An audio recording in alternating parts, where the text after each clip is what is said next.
Pour l'actualité chez nos voisins à l'étranger, comme chaque semaine, nous nous rendons à Moscou. Nous allons retrouver sur place notre correspondant, Dominique Derda.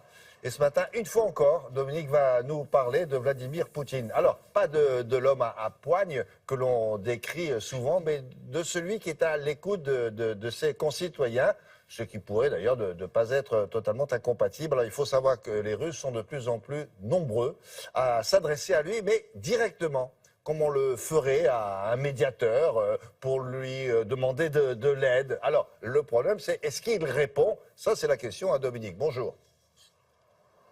Bonjour William. Ben oui, la réponse, c'est qu'il leur répond, pas à tous évidemment, parce qu'ils sont très nombreux à lui écrire, à lui envoyer des messages vidéo, mais il répond une fois par an au printemps dans une grande émission en direct à la télévision à quelques-uns d'entre eux. Alors vous doutez bien qu'en Russie, où l'on aime que les choses soient sous contrôle, les intervenants sont choisis avec soin, mais cette émission est très suivie dans ce pays parce que les Russes, qui souvent ont du mal à se faire entendre d'une administration particulièrement corrompue ou d'une justice aux ordres, les Russes, pour la majorité d'entre eux, voient en Vladimir Poutine une sorte de dernier recours, comme s'il était une sorte de juge suprême au-dessus de son propre gouvernement, de sa propre administration. C'est ce que vous allez voir dans ce reportage réalisé avec Patrice Hacheret et Ala Chevelkina.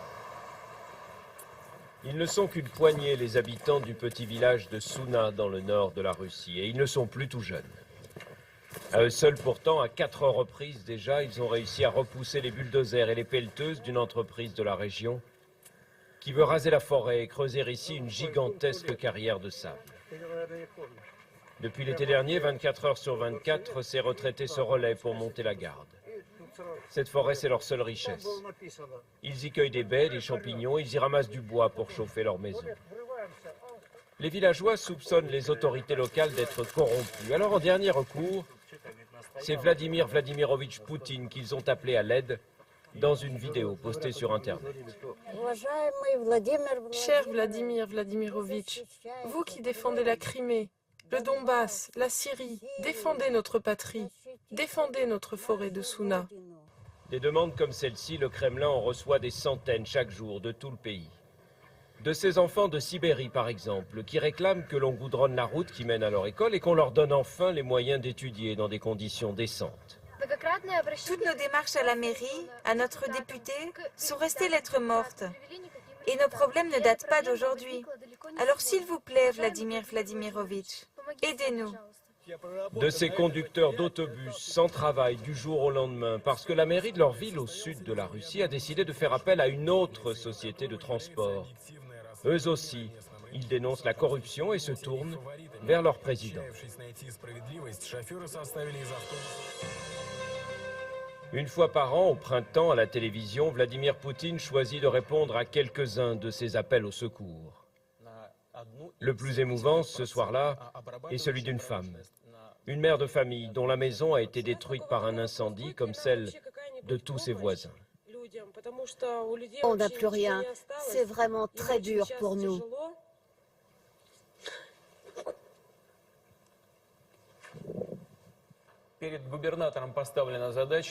J'ai ordonné au gouverneur de tout reconstruire, toutes les maisons, d'ici au 1er septembre de cette année. Le gouverneur ne se l'est pas fait dire deux fois. À la date prévue, le président est là, il signe des autographes. Et voici, comme promis, les nouvelles maisons. Dans la forêt de Souna, le thermomètre est descendu sous les moins 15 degrés. Nos irréductibles retraités, eux, commencent à perdre espoir. 4 mois déjà qu'ils l'ont supplié d'intervenir et toujours aucune nouvelle de leur président. Alors, c'est un numéro incroyable dont nous parlons grâce à vous une fois par an. Mais c'est vraiment leur dernier espoir à ces retraités, ces enfants et tous les autres? Oui, absolument, William. Et vous savez, c'est une image qui est soigneusement entretenue par le Kremlin, celle d'un président à l'écoute, et ce n'est pas nouveau.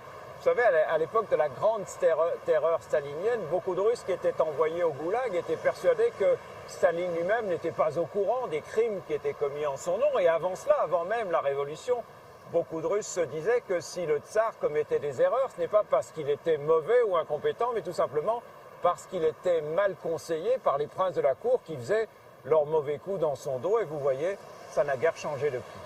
Juste pour terminer, une dernière précision. Ce qu'il fait là, en direct à la télévision, ça dure combien de temps? De 2, 3, 4 heures? Ça dure au moins 2 ou 3 heures. Et ce que je vous disais, la prochaine émission de ce genre, c'est au mois d'avril, au printemps. Et c'est effectivement très, très suivi. Ça dure très longtemps. Ouais. Alors, bien évidemment, c'est ce que je vous disais, les appels sont filtrés. On ne prend pas n'importe qui. Ça sert d'abord et avant tout à montrer que Vladimir Poutine est à l'écoute de son peuple. Mais c'est effectivement très suivi. Bien. Merci beaucoup, Dominique. À très bientôt. Au revoir.